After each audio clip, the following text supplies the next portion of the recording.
New school term begins. Attention is turning to the safety of scholar transport. Authorities are urging parents and caregivers to ensure children are traveling in what is roadworthy vehicles driven by licensed operators.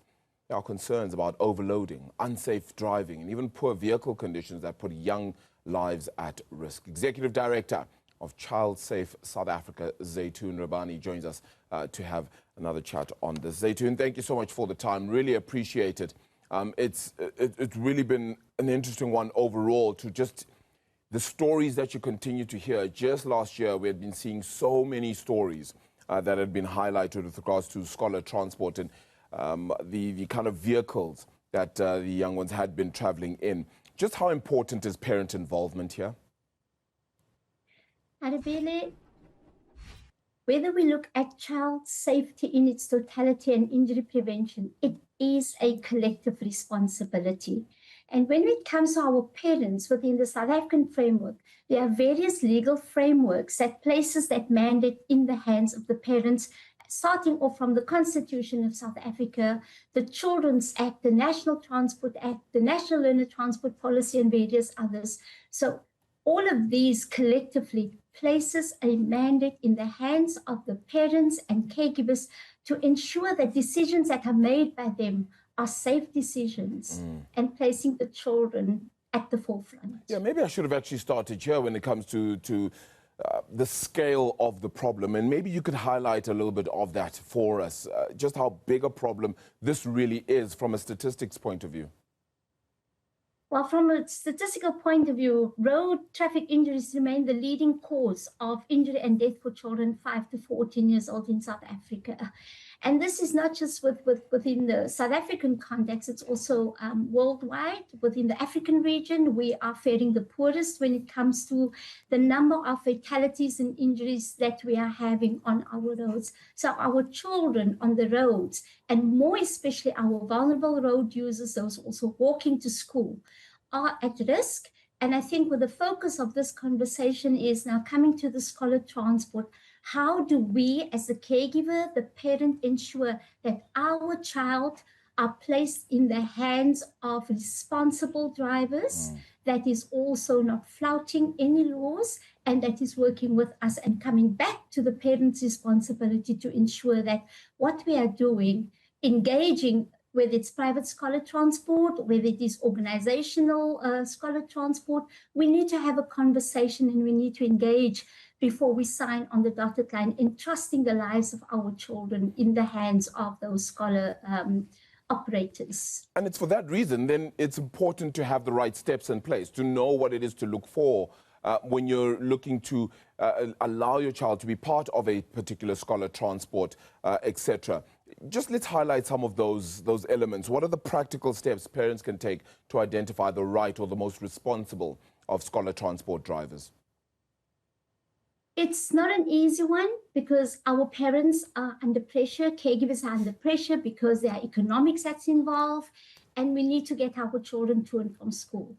Having said that, it does not take anything away from our parental responsibility or caregiver responsibility, ensuring that that decision that we're going to make is the most important. Some practical tips for me would start off with engaging the operator that you wish to engage, ensuring that you are meeting with them, that you ensure that there are all the proper requisite licensing from a provincial level and national level are in place. Simple things like, do they have their proper operating licenses?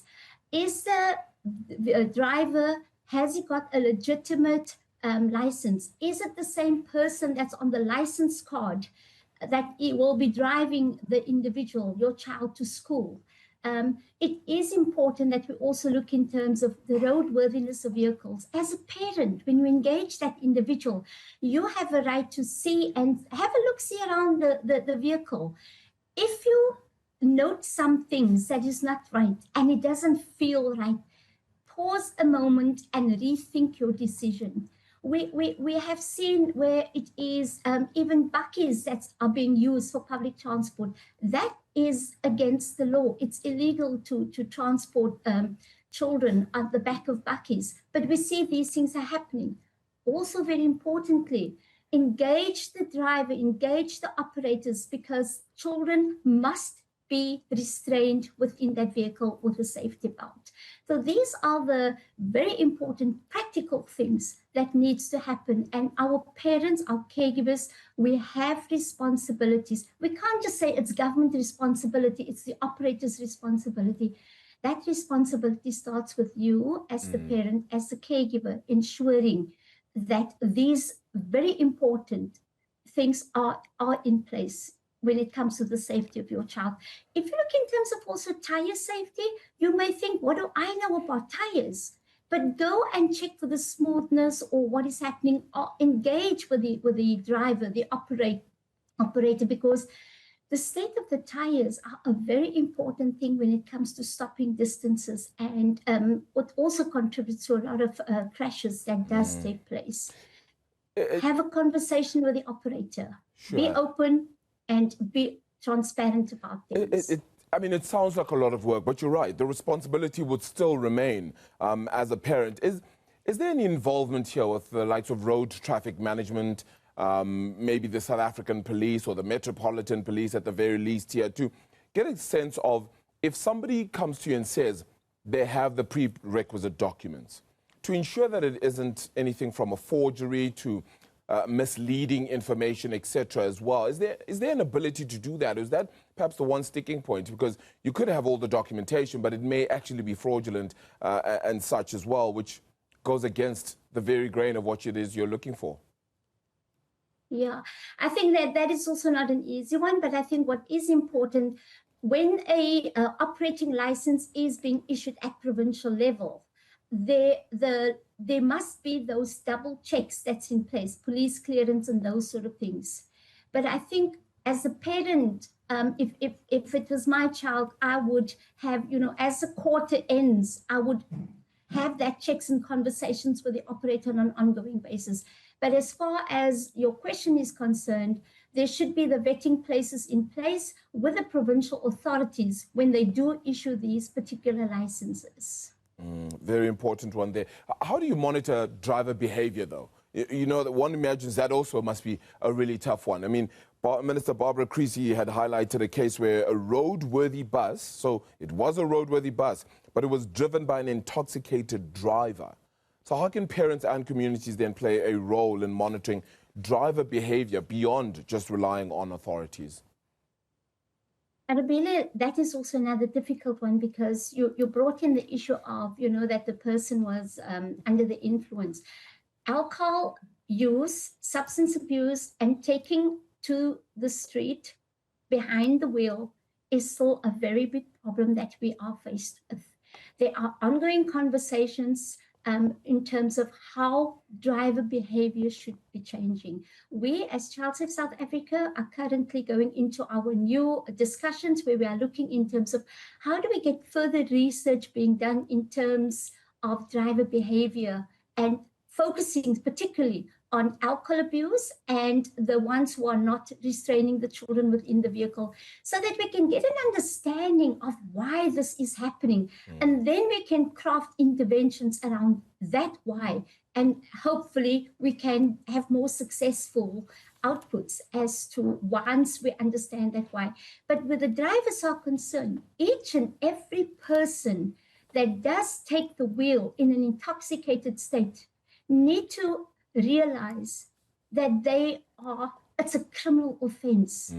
And we need to engage further with government officials as well as the RTMC, and we are busy having that conversation to see how do we address that why. Because the parent can go, and when the parent takes the child to the vehicle in the morning, you could have a look-see, you could check, but it's a very difficult thing, because you can't go out there and do the breathalyzing yourself, because you're not the law official. But should you feel uncomfortable, I mean, I think it is important for you to say, okay, I'm going to make other arrangements, and maybe you could engage with traffic services to say, I would like to have this investigated. But you as a parent need to also be vigilant and have those sort of like random conversations with the individuals. Not an easy one. We are losing lots of precious lives on the road due to the alcohol and substance abuse. It's a major problem. Zaitun Rabani, thank you so much for the time. Thank you so much for those helpful tips and also sharing who the responsibility lies with here. And that understanding, I think, a very important one as the school year begins. Executive Director of Child Safe South Africa.